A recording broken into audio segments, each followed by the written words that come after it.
जो मैंने आज से पहले कभी भी शेयर नहीं किया है। तो सबसे पहले स्टार्ट करता हूँ मैं स्कूल टाइमिंग से। During my childhood days I was extremely naughty. बहुत ज़्यादा लड़ाई झगड़े ये वो, मतलब इतनी शैतानियाँ जिसकी कोई हद नहीं है। लेकिन स्कूल में, क्योंकि क्या होता है स्कूल में जैसी इमेज बन जाती है वैसी बन जाती है। तो जिस स्कूल में मैं था 10th तक, वहाँ पे मेरी इमेज ऐसी बन गई थी कि ये बंदा बहुत ही रिजर्व्ड है और बहुत ही थका हुआ है। मतलब आज जो आप देखते हो उससे बिल्कुल ही अपोजिट। कोई फ्रेंड्स नहीं, ना कोई लड़का ना लड़की। एक आध कोई फ्रेंड होता था, वो भी किसी दिन अगर जैसे होता नहीं छुट्टी मार लेता है, या अगर वो मेरे से बात करना बंद कर देता था, किसी और से बात करना शुरू कर देता था, तो I used to feel insecure. अब मेरा क्या होगा एक ही दोस्त है ले दे करके, अगर वो भी होता नहीं ग्रुप बनने लग जाते हैं, जैसे ही हमारे बीच में कोई तीसरा आता था हम दो लड़के ही थे वैसे, और कुछ भी गलत नहीं था वहां पर हाँ, लेकिन दोस्ती थी। जैसा होता है ना कि एक इनसिक्योरिटी होती है कि मैं उस पर डिपेंड था पूरी तरीके से, कि अगर लंच ब्रेक में जाना है तो उसके साथ में जाना है, उसके साथ में हंसी मजाक। हमारी एक ट्यूनिंग थी कि मेरे जोक वो समझता था, उसके जोक मैं समझता था, ऐसे करके। मतलब हमारे कुछ कोड वर्ड्स होते थे जो हम एक दूसरे के समझते थे। जैसे बताऊं या नहीं ये बातें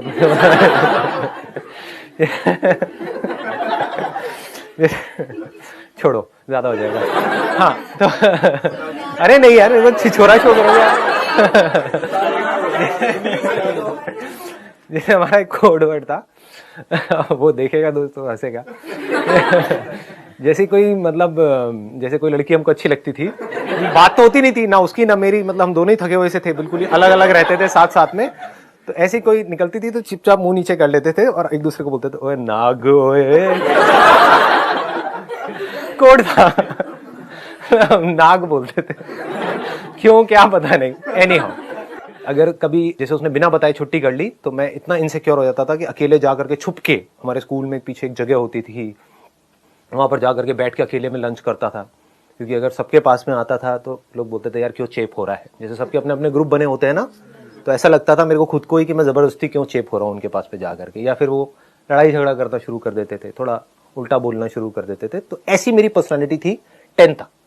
मतलब आप आइडिया लगा सकते हो राइट, कि हाइट ऑफ लोनलीनेस। और मैं अब सेशंस करता हूं how to overcome loneliness. It's so ironical right इतना ज्यादा अकेला था, लेकिन लड़ाई झगड़े में नंबर 1 था। मतलब 10th तक खूब लड़ाई झगड़े हुए हैं। अकेला लड़ता था, सामने 5-10 लोग होते थे, वो मिल करके मुझे मारते थे। तो खूब पिटा हूं, पिटा भी है, पिटा ज्यादा हूं। तो 11th में जो टर्निंग पॉइंट की आपने बात करी कि भाई टर्निंग पॉइंट क्या था, तो 11th standard was the biggest turning point of my life. क्योंकि 10th में मुझे समझ आ गया था कि इस स्कूल में अगर मैं रहा तो मेरा कुछ होने वाला नहीं है। तो मैंने डिसीजन लिया स्कूल चेंज करने का। एक बड़ा मजेदार सा किस्सा है यहाँ पर, जो मुझे बाद में पता लगा था, उस टाइम नहीं पता लगा था। जब मैं एडमिशन के लिए गया था रिसेप्शन पे उस स्कूल में, तो अभी जो मेरी वाइफ है उसने मुझे देखा था और उसने मन ही मन सोचा था कि अगर ये आ गया हमारे स्कूल में तो मजा आ जाएगा। लेकिन ये बात मुझे पता नहीं थी। अगर पता होती तो मुझे इतनी स्ट्रगल नहीं करनी पड़ती 1-1.5 साल तक। तो ये मुझे बहुत बाद में पता लगी। तो वो हमारा पहला कांटेक्ट था, मतलब जब उसने मुझे देखा था, मैंने उसे नहीं देखा था। फिर जब मैं स्कूल में गया और मेरा पहला दिन था, तब जब मैंने भी उसे देखा तो मेरे भी अंदर से कुछ ऐसी ही फीलिंग हुई, काश के व्हाटएवर। लेकिन फिर मैंने कहा नहीं, मेरी औकात से बहुत ऊपर है तो क्योंकि मेरी जो सेल्फ एस्टीम थी वो बहुत ही लो थी। मतलब मैं खुद को इतना गया गुजरा समझता था, इतना बेवकूफ समझता था जिसकी कोई हद नहीं है। कि मेरी जो पॉजिटिव क्वालिटीज भी थी कुछ ना कुछ, सब में पॉजिटिव नेगेटिव होता है ना, वो भी मुझे नेगेटिव लगती थी। कि मेरे बाल अभी तो थोड़े ब्लैक से दिख रहे हैं आपको, उस टाइम पे काफी ब्राउन होते थे और बड़े से ऐसे फ्लिक निकलता था ये करके, ये ऐसे ऐसे वो बड़े बड़े बाल चलते थे व्हाटएवर। तो वो भी मुझे बड़ा अजीब सा लगता था। मैं जेन्युइनली अंदर से सोचता था, जैसे स्कूल की लाइन होती थी ना वहाँ पहले वाले स्कूल में 10th तक, कि भाई मेरे बाल ब्राउन क्यों है, शायद इसीलिए मेरे से कोई बात नहीं करता है। कि सबके ब्लैक है, मेरे ब्राउन है।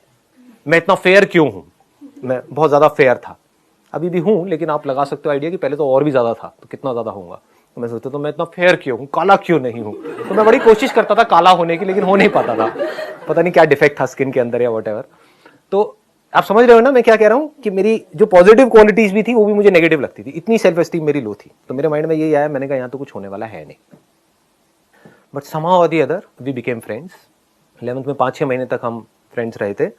उसको भी मेरे ऊपर इतना ट्रस्ट था कि मैंने उसको बोला कि हाँ भाई चल बंक मारे कल स्कूल से, तो उसने कह दिया हाँ ठीक है बंक मारते हैं। तो पहली बार क्या हुआ था कि बंक मारने के लिए। मुझे लगा वो नहीं आएगी, बट वो आ गई बंक मार के स्कूल से। मैं स्कूल पहुंच गया। उस गली का नाम आज भी हमने रखा हुआ है 7 से 7:30 वाली गली। सुबह 7 से 7:30 बजे तक वो वहां पर अकेली बेचारी भटकती रही, फिर वो अपने घर चली गई। तो मतलब इतना अजीब सा एक सिचुएशन हुआ था, क्योंकि मेरे को विश्वास नहीं था। वी वर जस्ट फ्रेंड्स, तो मुझे नहीं लग रहा था कि वो आ जाएगी। लेकिन जब मुझे पता लगा तो मैंने कहा भैया ये तो मजे आ गए, और क्या चाहिए। हाँ, फिर हमने इकट्ठे स्कूल से बंक मारने शुरू करे थे। अब ये मैं बता तो रहा हूँ आप लोगों को, लेकिन ये अब वैसे स्कूल से तो आप लोग निकल चुके हो। हाँ, तो जो स्कूल में है उन बच्चों को मैं कहना चाहूंगा ऐसा कुछ मत करिए प्लीज। हाँ, तो मेरा 11th तो ऐसे ही निकला। 12th स्टैंडर्ड में क्या हुआ कि मेरे अंदर से एक पढ़ने का मेरे अंदर एक कीड़ा आ गया। मैंने बताया भी था अपने एक सेशन में, पावर ऑफ फोकस वाले सेशन में क्या हुआ था। अपने फ्रेंड के साथ में सिगरेट विगरेट बहुत पीता था, तो सुट्टा मार रहा था और ये वो बातें हुई और ऐसे करके, तो अंदर से आ गया कि नहीं यार मेरे को पढ़ना है। तो उस टाइम पे फिर 12th में मैंने पूरा अपना फोकस डाल दिया पढ़ाई के ऊपर, और उसकी वजह से मेरा और इसका रिलेशन थोड़ा थोड़ा खराब होने लग गया। क्योंकि ये कहती कि अच्छा पढ़ाई ठीक है पढ़ लो, लेकिन ये थोड़ी कि मुझे बिल्कुल ही तुमने छोड़ दिया। तो मेरा ये था कि नहीं मुझे पढ़ना है पढ़ना है पढ़ना है। वहां पर भी कुछ बड़ा मजेदार हुआ कि ये इतना नहीं पढ़ती थी, ये अपना चिल्ड आउट रहती थी अपना लाइफ में, ठीक है। मेरे को भी कहती थी कि नहीं तुम आराम से लो ना, इतना सीरियस क्यों हो रहे हो। और मैंने बहुत सीरियस होकर के डेली पता नहीं कितने कितने घंटे पढ़ाई करी, और 12th में मेरे आए 85%, और हमारे स्कूल में टॉप किया इसने।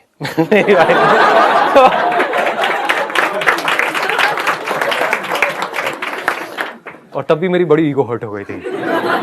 बड़ा अजीब सा कैरेक्टर था उस टाइम पे। मैंने कहा ये क्या हुआ है, मैंने तूने बताया भी नहीं कि तू इतना पढ़ रही है। और वो पढ़ाई में इतनी एक्स्ट्राऑर्डिनरी थी भी नहीं।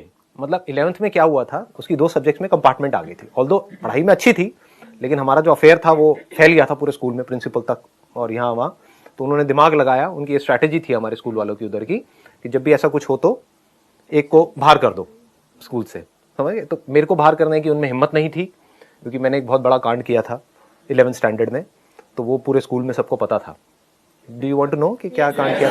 That was also turning point of my life, तो बता देता हूँ। उसमें क्या हुआ था कि मैं जिस स्कूल से आया था वहां पर इतने बड़े बच्चों को मारते नहीं थे, मतलब कि 10th 11th में नहीं मारते थे। हाँ, बचपन में तो बहुत मार खाई है, 4th 5th 6th में तो बहुत पिटाई होती थी, लेकिन 10th 11th 12th में मैंने वहां पर नहीं देखा था उस स्कूल में किसी को मारते हुए। लेकिन यहाँ पर नॉर्मल था कि आप 11th में हो 12th में हो, पिटाई होगी तो होगी, रोज होनी ही होनी है पिटाई। मतलब ऐसा स्कूल था ये, इतनी ज्यादा यहाँ पे दहशत फैलाई हुई थी कुछ लोगों ने। उसमें से एक पीटी सर थे जो ये टिपिकल जो होते हैं। हाँ, तो अब क्या हुआ कि मेरे को आदत थी नहीं मार खाने की, क्योंकि बाहर भी मैंने बताया कि मेरे लड़ाई झगड़े बड़ी जल्दी हो जाते थे, जरा सा भी कुछ होता था तो मार पिटाई ये वो शुरू हो जाता था 1 मिनट के अंदर अंदर। तो यहाँ पे क्या हुआ, इनको पता नहीं था, इनको सर को, तो इनके भी अंदर कहीं ना कहीं आया होगा कि यार लड़का नया आया है, चलो इसको ठीक करते हैं, अपने सांचे में ढालते हैं। इनको पता नहीं था कि मैं ढलने वाले में से नहीं हूँ। तो अब क्या हुआ कि इन्होंने लाइन में सबको खड़ा किया, उनके हाथ में एक डंडा रहता, अच्छा लकड़ी का मोटा सा डंडा, तो वो एक एक करके सबको मारते हुए आ रहे। जैसे हाथ आगे करो ताड़, हाथ आगे करो ताड़। मेरे पास तक पहुंचे, I was the 4th number. मैं कहा सर मारना मत प्लीज, बात कर लो जो करनी है, मारना मत। मार वार खाने की मेरी आदत नहीं है, मतलब बचपन में बहुत पिटाई हुई है तो मेरे अंदर मैं बहुत भरा हुआ हूँ, अगर आपने मारा तो कुछ भी हो सकता है व्हाटएवर। तो उन्होंने कहा अच्छा तू धमकी दे रहा है मेरे को। तो उन्होंने लिया, बाकी सबके तो यहाँ मार रहे थे, मेरे डंडा लेकर के पीछे या पैर के पीछे काव्स के ऊपर खींच करके मारा। मतलब वो सूज गया था करीबन 10-15 दिन तक के लिए, तो अच्छे तरीके से मैं वहीं पे गिर गया, मतलब इतनी तेज पड़ा था कि मैं वहीं गिर गया। फिर मैं खड़ा हुआ, तो फिल्में देखी थी। खड़ा हुआ, मैं कहा सर मारा क्यों आपने? मैंने कहा था ना मत मारना, मारा क्यों? तो उस बंदे को पता नहीं था कि ये बंदा मतलब इस हद तक चला जाएगा। तो उन्होंने कहा अच्छा तू धमकी दे रहा है मेरे को? उन्होंने खींच के थप्पड़ मारा मेरे यहाँ, मतलब अच्छे तरीके से घुमा के। और फिर जैसे होता है ना, कुछ देर के लिए तो तारे नजर आ जाते हैं दिन में, हाँ एकदम से कुछ समझ नहीं आया क्या हुआ है। लेकिन फिर जैसे थप्पड़ पड़ा, मैंने कहा नहीं ये ज्यादा हो गया है, मतलब जब थप्पड़ पड़ा तो फिर मैंने अपनी टाई ढीली करी, मैंने कहा मार तू। तू पे आ गया था, मैंने कहा ये तो ज्यादा ही हो गया है, मतलब 1 मारा 2 मारा, मतलब ये क्या क्या बदतमीजी हो रही है। मैंने कहा मार आज कितना मारता है। टाई ढीली करी, शर्ट बाहर निकाली, शर्ट के ऐसे करके हल्के से बटन फाड़े, मार।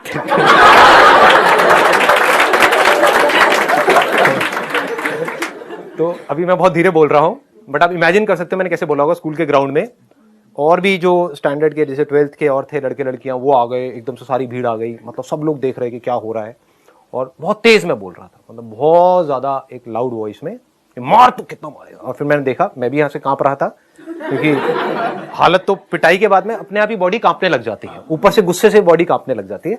सामने मैंने देखा तो सर भी कांपने लग गया। तो मेरा कॉन्फिडेंस और बढ़ गया, मार ना तो सोच क्या रहा है, देखता हूं आज कितना मार, निकाल अपनी पूरी भड़ास, ऐसे करके मतलब पूरा तगड़ा सीन क्रिएट हो गया। इतने में जो उसके जो सीनियर सर थे, पीटी सर 2 थे, वो आए मेरे पास में, कहते अरे संदीप रिलैक्स रिलैक्स रिलैक्स, पानी पियो। मैं क्या पानी? छोड़ा हो गया। लेकिन जब मैंने उनके साथ ऐसा किया तब मुझे अंदर से लगा बेटा तू तो गया, ये अब थोड़ा ज्यादा हो रहा है। मैं कहा सर देखो ना क्या क्या, अंदर थोड़ा सा संभाल लिया था क्योंकि अंदर से तो मेरी हालत टाइट हो गई थी। मैंने कहा बेटा ये बहुत बड़ा रायता फैला दिया तूने, अब तू गया। लेकिन हैविंग सेड दैट, कहीं ना कहीं ये कॉन्फिडेंस भी था कि नहीं यार जो उसने किया, बंदे ने मारा तो है ही, और मारना अलाउड नहीं है, ये उस टाइम पे वैसे कॉमन था, लेकिन फिर भी अंदर से था। तो सामने वाला बंदा भी डर गया। फिर थोड़ी देर में वो सर आए, उन्होंने मेरे को रिलैक्स किया, इधर से दोस्तों ने रिलैक्स किया, ये किया वो किया। फिर थोड़ी देर में वो सर आए जिनके साथ में ये सब कांड हुआ था, उन्होंने भी आके बोला सॉरी संदीप ये वो व्हाटएवर, ऐसी अपनी उनकी आवाज थी बड़ी फनी सी। सॉरी आज के बाद ऐसा कुछ नहीं। सर कोई नहीं सर, क्या हो गया सर, हो जाता है, आई अंडरस्टैंड, कोई बात नहीं सर। सर संदीप देख लो कुछ है तो नहीं ना तुम्हारे मन में, तो नहीं। मैं मेरे मन में क्या होगा सर, कोई नहीं, मेरा तो जो होना था सो हो गया। उसके बाद में जैसे ऊपर गया पूरे स्कूल में बात फैल गई थी। तो I became an overnight, what do you call it, as a hero और a super hero of that particular school. जहां भी जाता था और देखो वही। और बात क्या हो गई, मैंने मारा नहीं था सर को, लेकिन सब कह रहे थे इसने सर को मारा है, सर को मारा है। बात फैल गई, जबकि मैंने मारा नहीं था, मेरे तो खुद की हालत टाइट थी। मैंने कहा यार ये क्या हो गया, एनी हाउ। तो लेकिन बात ऐसे फैल गई कि ये वही लड़का है जिसने सर को मारा, सर को मारा, इससे थोड़ा बच के रहना, व्हाटएवर, ऐसे करके। तो वैसा एक माहौल बन गया था। तो I think, I may be wrong, but I think इस वजह से मुझे 11th में पास कर दिया, क्योंकि लोगों को लगा कि ये तो भैया पागल है, ये पता नहीं क्या करेगा, कहीं स्कूल के बाहर जाकर के सर को, मैडम को ना पकड़ ले, व्हाटएवर। कहीं ना कहीं डरते तो वो भी है, राइट, उनके अंदर भी डर होता है। तो उन्होंने मुझे पास कर दिया, लेकिन मेरी उसको फेल कर दिया, मतलब उसकी 2 में कंपार्टमेंट आ गई।